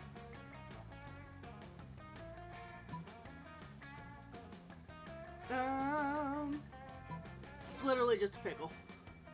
Yes, you can do both. You can't have your pickle and eat it too. What are you saying if I go out with yellow? I don't have to eat the pickle? Well, yes, that's the true thing. You have no idea why you thought he would have to eat the pickle. Unbelievable. All this time I thought I was in a real pickle. It turns out the pickle was inside me all along. Or, I mean, outside of me. But it doesn't need to be inside of me. I don't need to be inside of it. It's so simple. It is simple. Very simple that Scott's making it. But you know better than to get between a werewolf and his pickle. Because, you know, that's what they're known for. Pickles. Obviously. Thank you, Echo. Sure. Creativity back in the auditorium. You tell yourself to everyone to call you back. It also known as one of the most 7 douchebaggiest things in the world. But the name is so awesome and inventive and appropriate that you people decide to go with it. It's quite the feat. You gain +2 creativity. We, the devs, dare you to actually come up with a nickname for yourself and ask the other players to call you that until the end of this turn. No. You're happily examining this shitty crayon drawing you got from the store, thinking about what kind of frame it will enhance its childish colors and stupid composition, when Scott approaches you. Hey, Brian, is that a picture? I love pictures. Coach says one of the pictures is worth 1,000 words, and there's so many words I love, like pizza and good and boy. So a picture must be even better. What's your picture saying, bro? It looks like a little stick person holding hands with 2 big stick persons, and there's also a house and the sun has hair. Oh, I remember this side quest. You patiently explain to Scott that this is a picture of a family, and those are solar rays, not hair. Awesome, bro. Oh, so those 2 big bros are protecting the little bro. I get it. What? No, you tell Scott the 2 stick figures are parents. Parents? Wow! So that's what parents look like. I totally have some parents, but... Well, I've never actually seen them. That's okay, though. Once a year, they sneak into our house in the middle of the night and leave me Christmas presents and tell me I'm a good boy and they love me. What a noob. Hat, you baby. You still think parents leave Christmas presents in the middle of the night? That's a myth. It is? Yeah, everyone knows that Christmas gifts are all delivered by Satan Claus, a bearded home invader with lobster hands and a cookie fetish. But my parents they think I'm a good boy. Psst, Brian, are you just gonna stand there and let those douchebags ruin Scott's innocence? Distract him. Whoa, you know this is a serious situation if it's causing Vera to show empathy. Quick, divert Scott's attention, bye. Make it a silly face. Damn. What are you doing, Brian? This stone face looks serious. Oh no! A giant stone face. We hate giant stone faces. Woof woof woof woof woof. We hate you too, miserable animals. Booms the giant stone face. No wonder your parents abandoned you. Oh no! Oh no! Especially your parents, in fact. Well, oh wow, okay. You're a failure. You're such a douchebag in an unappealing way, Brian. When they say that sometimes better it's not to tell the truth, they don't mean for the alternative to build a magic stone face in order to tell the truth for you. No, it's okay. I guess it was time for me to accept the truth. Woof, woof, woof, woof, woof. You slink away in shame. The face you made wasn't funny at all. It enrolls in spooky high and dramatically lowers everyone's self-esteem. You lose -2 charm and -1 money. That stone head was expensive. How dare Damn. you do that to my boy? I didn't mean to. You monster. We don't need to do that every goddamn time. Terrified, as are most of your classmates. There are giant centipedes, venomous bears, bloodthirsty magpies circling just under the ceiling, animals so bizarre one can only barely find the words to describe them. Morning, students. Alright, class, I've imported this special course from Regular Creatures High School in New South Wales, Australia. Don't be afraid, I believe in each and every one of you. These terrifying creatures will not break your will. I will not let you down, Coach. Giant crocs don't scare me. This is not pee on my pants. Finally, worthy adversaries. What's the abomination over there even called? That would be a platypus. I'm gonna drag it to hell. The underworld has never seen such horror. Well, don't just stand there. Show them what you got. Clear the course.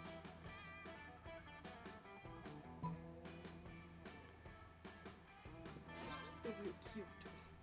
You appreciate the vicious beast's unarm and give the platypus a hug. The mood changes drastically.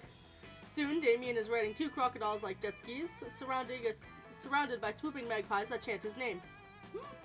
For a moment, you think the koalas are overwhelming Scott, but it's actually just a full contact tea party. We're just supposed to clear the course, not befriend it. But this is even better. Your power of friendship melted the hearts of these abominations. You've made my abs cry with joy. From your close encounter with Australia, you gain +2 fun and +1 charm. My close encounter with Australia.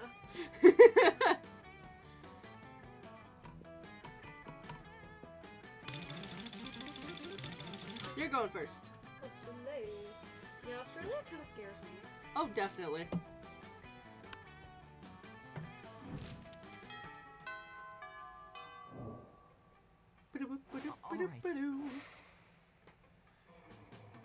Oh no, they're sitting at the same fucking table again!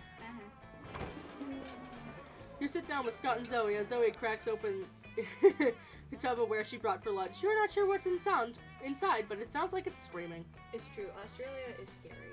I have no desire to ever go there. Whoa, Zoe, what are you eating? Is it pizza? I love pizza. No, Scott, it's not pizza. I'm on a special diet where I eat only Sanity. Ooh, Sanity. I bet that's chock full of protein. Not really. It's mostly chock full of horror. It's better fresh, but that's a lot messier. So when I come to school, I pack leftovers in this Tupperware instead.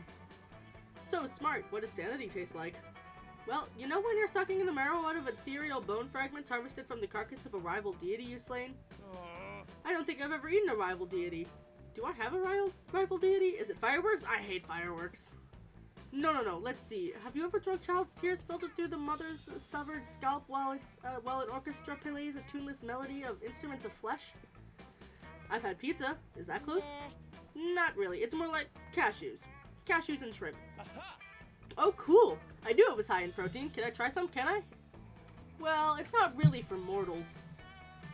But Scott looks so excited. You've got to figure out a way to resolve this situation. Shit. Scott, Sanity is extremely high in cholesterol. Why don't you just eat some cashews and shrimps rather than this malignant Sanity hot sauce I brought?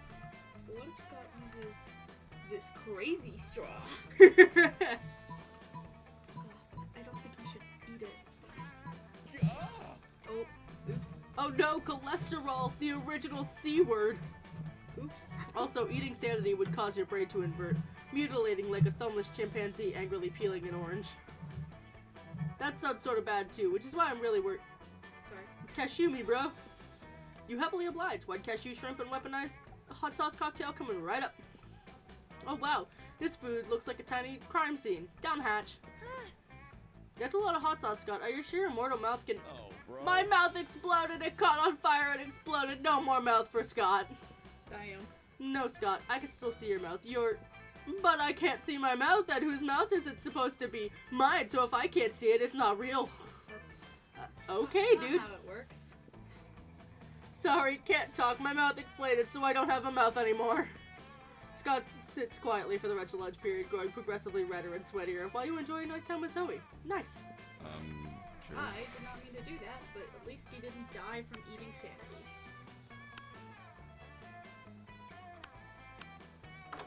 What's up? Buy some stuff. Oh, I don't get the special little gift. I guess I could literally... Oh wait, I can just exit. Sorry, I just don't want a bloody tampon. Really? Why not? Because I have no use for it in this route. God damn, your turn.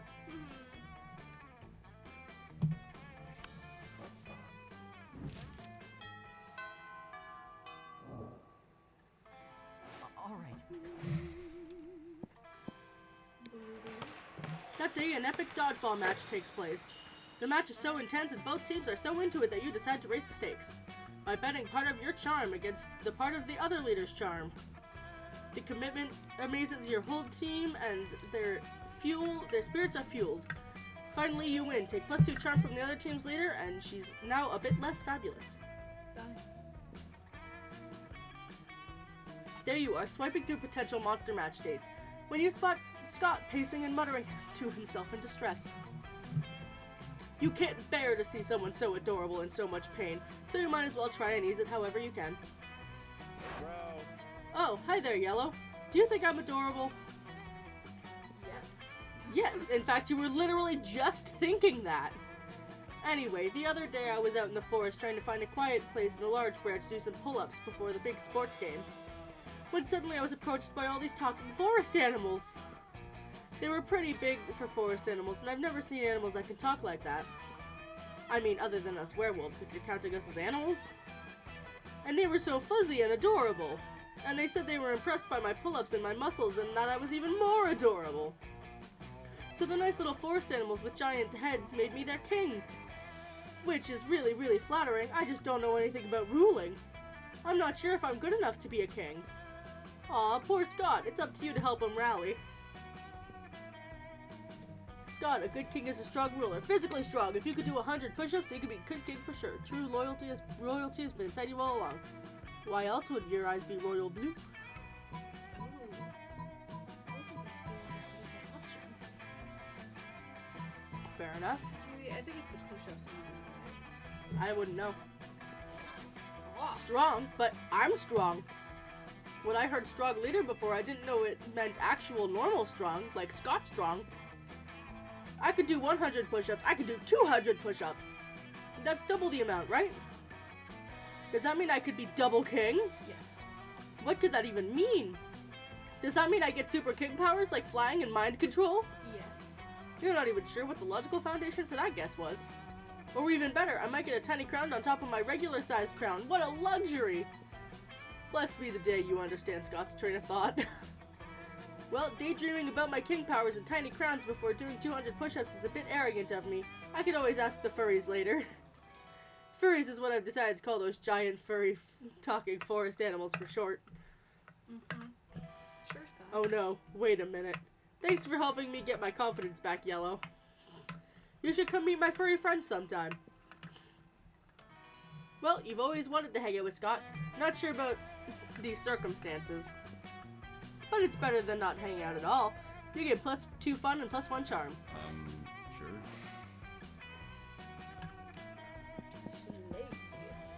Back to the auditorium. For once it seems you aren't getting the classic creativity boost from the auditorium. What? But afterwards, while talking to your classmates, you're having trouble conveying your point in a discussion, so you decide to convey it through music. You start singing, and suddenly everyone else joins you in a kick-ass musical number. It's so amazing that people with whom you were arguing totally get your point and change their minds, and once the song is over, you gain +2 creativity. So I was playing FOF. Ooh, I was playing FOF. I'm Zoe, and I was playing FOF.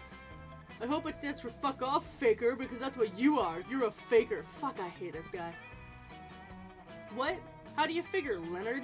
I was just trying to tell Brian how much fun I was having. Being a fake gamer girl because you're a fake gamer girl who wouldn't need to talk about how fun games are if you would just be playing them. A real fan doesn't go around shoving their fanness in people's faces. That's just what girls do because they're doing it for attention. Leonard, literally all you do is prove that you're a real fan. You're the one who interrupted this perfectly normal conversation. Fake conversation. Leonard. Fake Leonard. No, wait. Real Leonard. Girls are the fake ones. Are you saying there are no real gamer girls? I thought I met one once, but she wasn't like all the other girls, right up until she was, when a bitch friend-zoned me and went and dated some asshole chatty cabra. I know, right? Absolutely is like being on Twitter. It's true. Wait, how did that have anything to do with her interest in gaming? Poor Zoe, she's new enough to the whole being a high school girl thing that she has no idea that there is no reasoning with the Leonards of the world. Not to be a white knight or anything, but you should really step in and find a way to distract Leonard so you and Zoe can discuss absolutely gender-neutral topics about gaming in peace. Distract Leonard by creating a perfect real gamer girl profile on Twitter.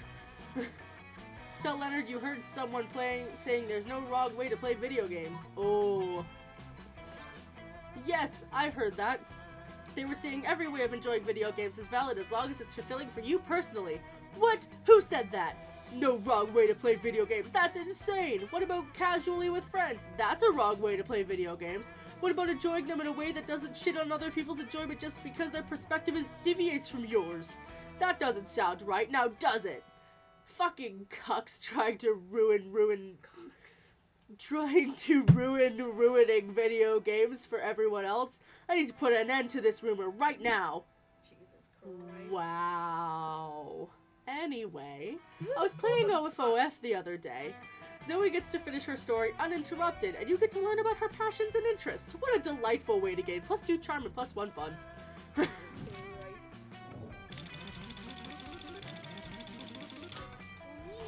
To you!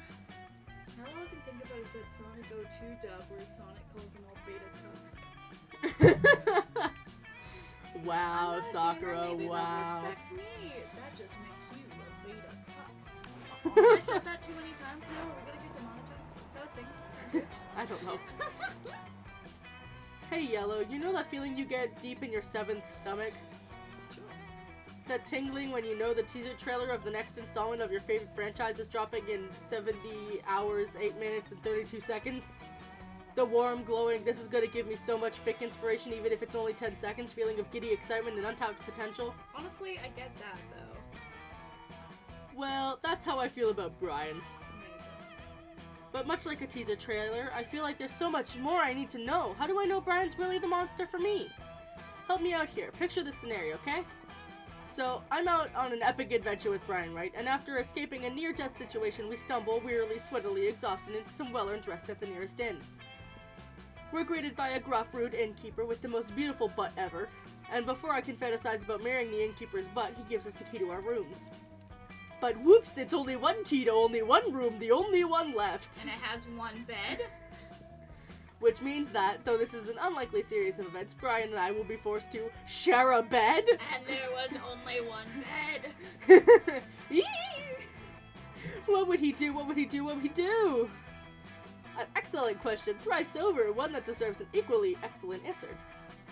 Brian would blush deeply and shyly and respectfully ask if you're okay with the situation, before revealing he has a rare condition in which all of his clothing disappears the moment he gets into bed. Oh man, I don't know what to say, but Brian has extreme allergy to contrive sensually ambiguous situations. He would probably walk to the nearest IKEA and build his own bed before sharing with you. I lose my clothes in bed. Oh. Oh my word, oh my goodness. Wow. all of his clothes, like all of them? And he would blush first? That's just, wow. Yes, okay, we can work with that. She writes her own fanfiction about Yup. herself. Thank you for this important information, Yellow. You are beautiful you are as beautiful as that imaginary innkeeper's imaginary butt. Thank you so much. It's true. You just got +3 charm to prove it. Fuck yeah.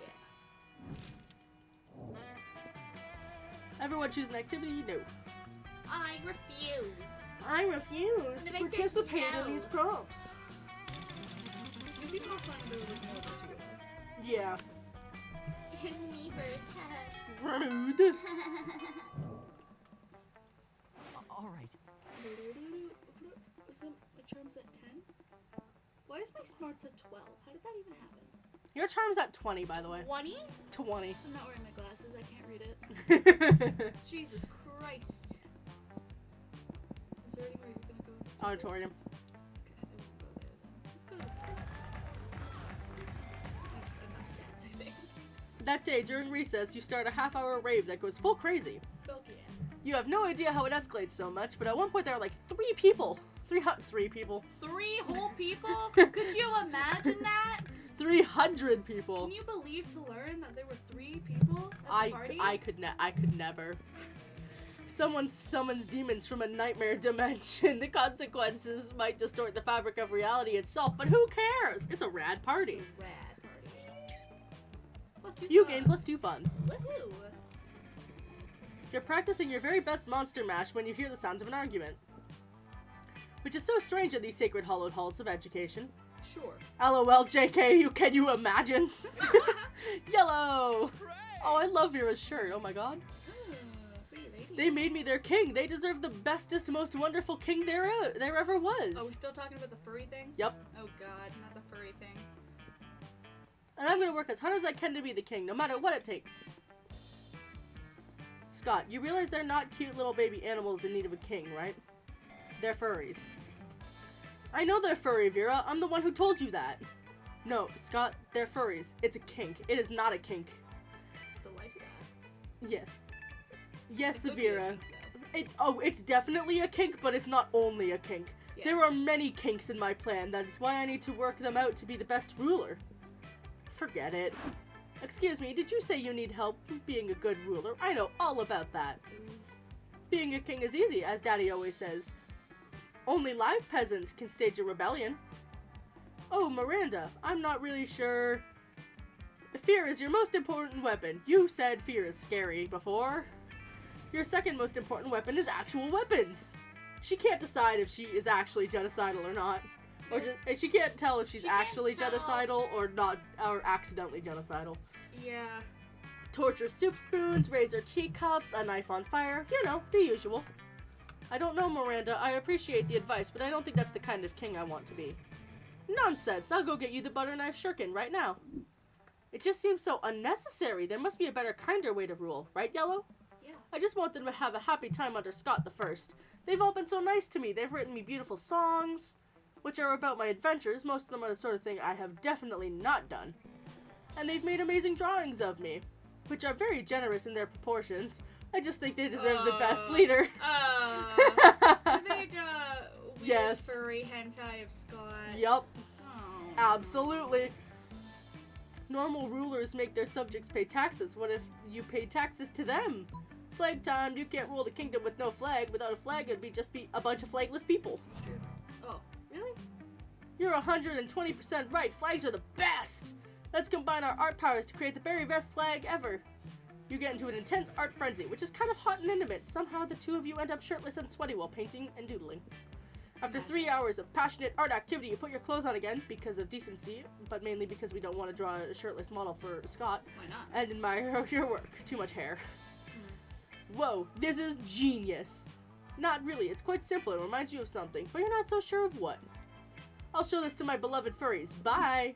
I lost stats for that, but it was still a good decision. Later, you stumble on Scott again. He seems not so happy. Never mind. There you are, Yellow. Your plan went terribly. Oh no.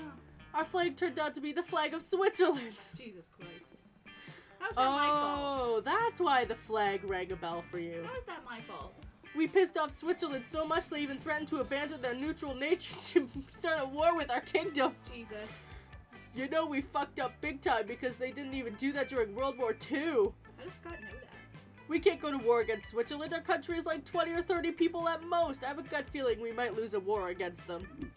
Scott leaves sad and stressed with the burden of reaching peace with Switzerland, which is a burden a high schooler shouldn't have. You lose -2 smarts and -1 creativity. God damn it. To the auditorium yet again! Always to the auditorium. That day, while rehearsing the class for the class play, you can help but feel doesn't seem like any ordinary way of getting yourself there, but there might be an extraordinary way. You summon the devil, one of many. To make a deal to enhance your creativity just a bit. You gain +2 creativity, you also lose -3 years of your life, but at the end of the deal, but who cares, they weren't happening in-game anyway. True. You're rehearsing for the cult and I, and are super psyched for your big number, Shall We Dance in Worship of the Unholy Lords, but you can tell Zoe isn't really feeling it. Sorry, Brian, I just really want to get this right, you know? I mean, plays are just the fan fiction of the theater. Sure. Yeah. I don't know how to get into the mind of a cultist. Well, actually, I used to literally get into the mind of cultists all the time, but that's because back then I ate their minds and fed off insanity. But that doesn't mean I got to know and understand them. It just means they were delicious snacks. I've always been the cultee, never the cultist. Plus, some of that was like a millennia ago. I'm sure the cults have evolved since then. You know what? Screw it. If I'm ever gonna win an Introlette Pixie Award or a trolley, then I'm gonna need to go full method. What's the best way to simulate an actual cultist experience? Join in with the modern, less murdery, more culturally acceptable version of a cult, Gross Fit. Start playing this free-to-play / pay-to-win mobile ad in which you can only succeed by playing 12 hours a day, tricking all your friends into joining and sacrificing a goat. Damn. Oh, I've seen games like this before. It's great because they say free-to-play, but then they totally are, and there are no strings or negative consequences at all, right? Right. You give Zoe and her new game some time to get acquainted, but when you see her, you really need to get better at giving directions. You didn't specify how many goats to sacrifice. I thought I sacrificed 1 goat, that would be pretty good. 2 goats even better, 5 goats great, and 666 goats, the number of the beast, would be the best possible. But I guess that's too many goats, because it made me so good at the game, I now own the game. So instead of funneling all my money into this thing, everyone's giving their money to me. And everyone who plays the game is giving their bank account info, as well as permitting me to more or less dictate the schedule of their lives and control their emotions via this dumb tech. My life isn't in peril, I'm just once again imperiling the lives of others at my whims. This is basically my old job all over again. Ugh. Damn. Ugh is right, you lose Zoe's trust. Oh god. Damn.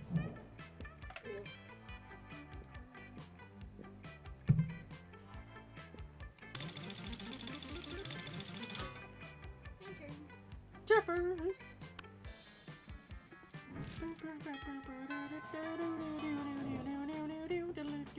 All right. Scott's with Polly. Polly wants it. Scott and Polly are sitting together laughing their metaphorical asses off. Do Damien, do Damien. Grr, I'm Damien, look at my stupid red face. I use violence to cover up the fact I've been brought up to revere a toxic version of masculinity, which has alienated me from my own true emotions. Gay dads would never do that. You sound exactly like him. Okay, you do Vera. I'm Vera. I'm very smart and my hair is pretty and all my friends look up to me because I'm a strong, independent woman. Scott, I'm not sure you understand how impressions work. I'm not Scott, I'm Vera. You can tell because I said my name just now. Okay, what about you, Yellow? Any good impressions? Just one, but it's a real doozy. I think I have to impersonate Polly, right? Yep. I do not talk like that. Ha, yes you do. You talk like that all the time. Okay, maybe, but why is he running around the cafeteria running his butt in everyone's lasagna? Because he's twerking, Polly. Don't you recognize twerking when you see it? That's not twerking. Twerking doesn't require diving from table to table in a hot pink golf cart. How is this even an impression of me?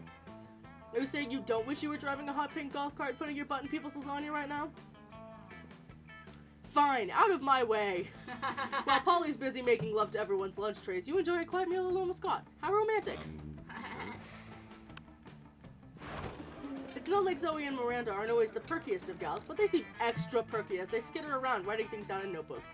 Doubtless you are admiring our great work, Brian. You see, we are now food critics. Zoe has hired me for her magazine, a totally real food magazine. It's an honor to have you on board, Your Highness. Zoe holds a bunch of paper stapled together with doodles of crayon that seem to be eldritch runes and some sparkly scratch and sniff stickers on top. Oh, yes. If you're quiet and subservient, you may watch us over our quest to be the best food critics ever. I was a little hesitant about founding this very legitimate magazine, since I'm new to eating things other than minds and souls. And I usually have my eating serfs eat for me, but then Zoe and I realized that we are absolute best food critics according to our test audience, which was compromised in Miranda's food serfs. Now watch us create culinary criticism magic. First up, macaroni and cheese. This food item contains both macaroni and cheese, and therefore deserves 5 stars for this accurate description. Next, couscous with vegetables. Oh, it's fucking couscous. I've never tried it, and the pieces seem way too small to even register in my many mouths. I won't try it either, but the name sounds very fancy, so 5 stars. Here is this microwave. Yes, this is very shiny and very cube-shaped, which are very good qualities for food. 5 stars. Here are some french fries. They don't seem to be particularly French. But they don't seem to be particularly un-French either. Oh dear, how will we ever determine our Frenchosity? Psh, easy. That's your specialty. Zoe, you should give the french fries a French kiss, worthy of the most epic French fictions, to check to see if they're good at French kissing and therefore calculate their Frenchosity. Miranda, obviously the most qualified to determine this. The only way to establish Frenchosity is actually go to France. Just send an eating surf over to check it out. Gasp! How do you know about my French-themed spooky high AU, Les Monster Albs? Les Monster Alps! No! You truly are my #1 fan, aren't you, Brian? If by #1 fan she means trying to get in her tentacles on prom night, then sure. If you find them to be sufficiently good kissers, my eldritch compadre, then I will join you in this adventure. Compatriot. Fucking whatever. Compatriot. Whatever. I can't read. Obviously, that is not even close to the same word. Shut. It will be good practice for me when my prince comes along, provided I am not in enchanted slumber at the time. I really feel like people shouldn't be kissing people in any kinds of slumber, but that's a separate issue, so I'm just gonna make out with this fried potato now. She does! Yes, I found that kiss to be both French and fried. 5 stars! 5 stars! And Brian, maybe you and I can work on other kissing adventures sometime. Heck yeah, and you too. It's called Giving Butterfly Kisses to Honey Roasted Butterflies to Determine Their Butterfly Factor. 5 stars! Let's trade places.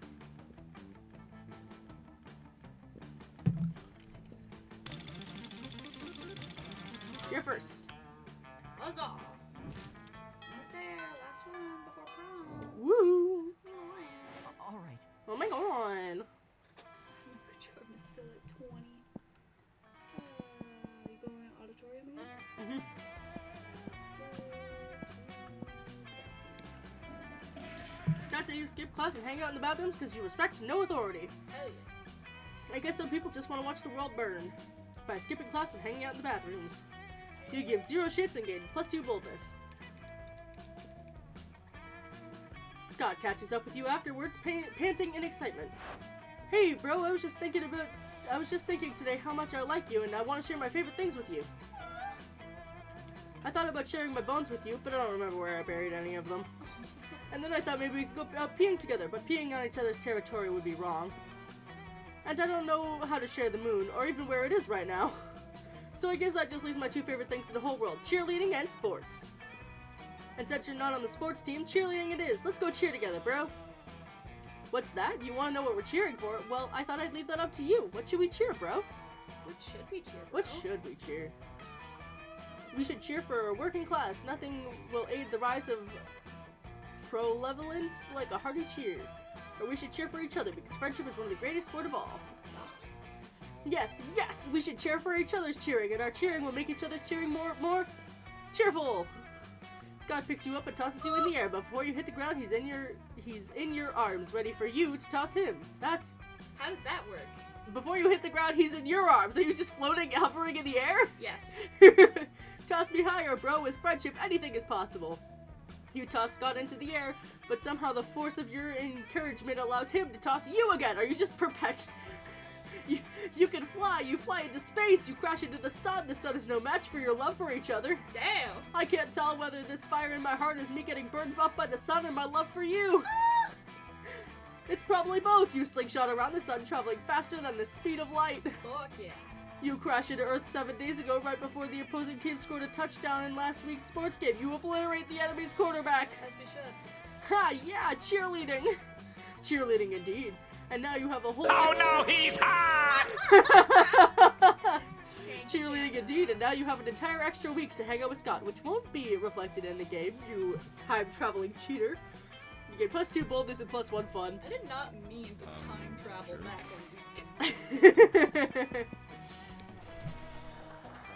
While rehearsing for class, you forget your lines, but don't let that get you down. You start improvising all your lines, and it's marvelous.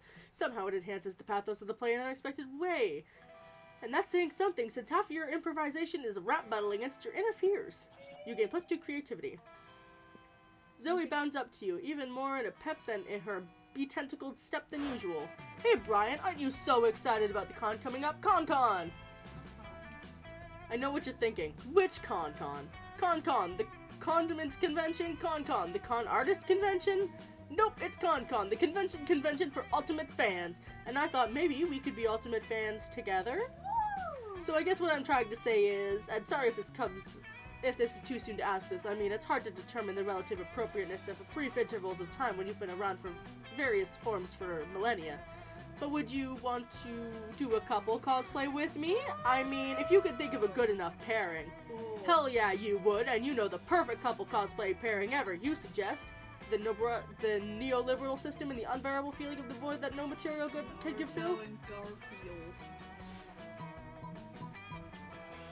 I really want to go with Naruto and Garfield, and I do not think it. You know what? I fucked this run already. I mean, sure, yeah, I was into that at one point, but like not anymore by a long shot. I'm all about Sasuke and Garfield. Ew. Think That's about it, worse. even just the pure aesthetic level, which sounds better. Narufield or Sasufield? Sasufield by a mile. And in the end, isn't that what makes a great ship? The combined name. Yeah. Come to think of it, there's not really a great portmanteau of Brian and Zoe to be our ship name, is there? I'm not saying our ship is definitely sunk, but I think we need to dock the ship in the harbor before I take it out again. Damn it, you knew your name should have been something cool, like Diak. When you and Zoe got together, you could be Zodiac. Zodiac! Is Diak a name? Whatever, you should have thought it before having a stupid name like Brian. Yeah. You lose -2 creativity and -1 sports. Damn! I had already sunk the ship anyway. Well, I think you might have been able to pull through with that.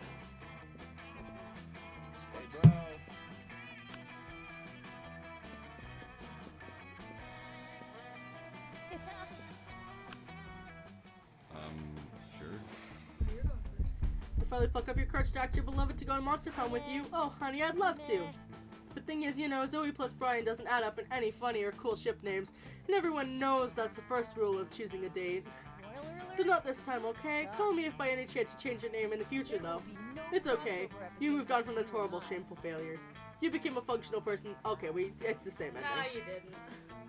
You failed twice in a row. Yeah, I'm You got the same ending both times. I'm shit at this game. How, like, statistically likely is it for you to get the same ending twice?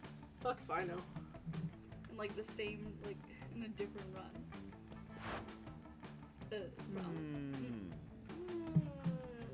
I don't know if this is tingling love or the 5 energy drinks I just drank, but it feels like the right thing to do. Let's go to prom together. Yeah! It was definitely the 5 energy drinks, but who cares? You're my dream. Prom night was rad. Oh, look at that! Look at the little suit. Scott is too tall for this picture. Oh, but he's so pretty. Well, there was that part when the full moon came out and Scott transformed into a rabid wolf and nearly killed 3 people. But aside from that, it was a wonderful night to remember. Apparently I'm really good at dating sims. Apparently. When did I get this good at Monster Prom?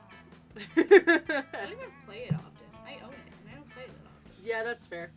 But I do think that is where we're going to end the stream, seeing as we have been doing this for just about 6 hours. Yeah, just a little bit under. Yep. So we're going to give ourselves a break and chill out for the rest of the day. I hope you all have a wonderful day. We're going to set the music up to bop. And who are we going to raid? Who do we want to raid? Who is streaming right now? Let's find out. You know what? Fucking Dan. Dan is streaming right now. So we're gonna go Raid him up. We're gonna go raid Dan, because he deserves it. Let me just do... Thank you to Panda. Thank you, Panda. We're gonna go head over to Dan. Start the raid. Let's go.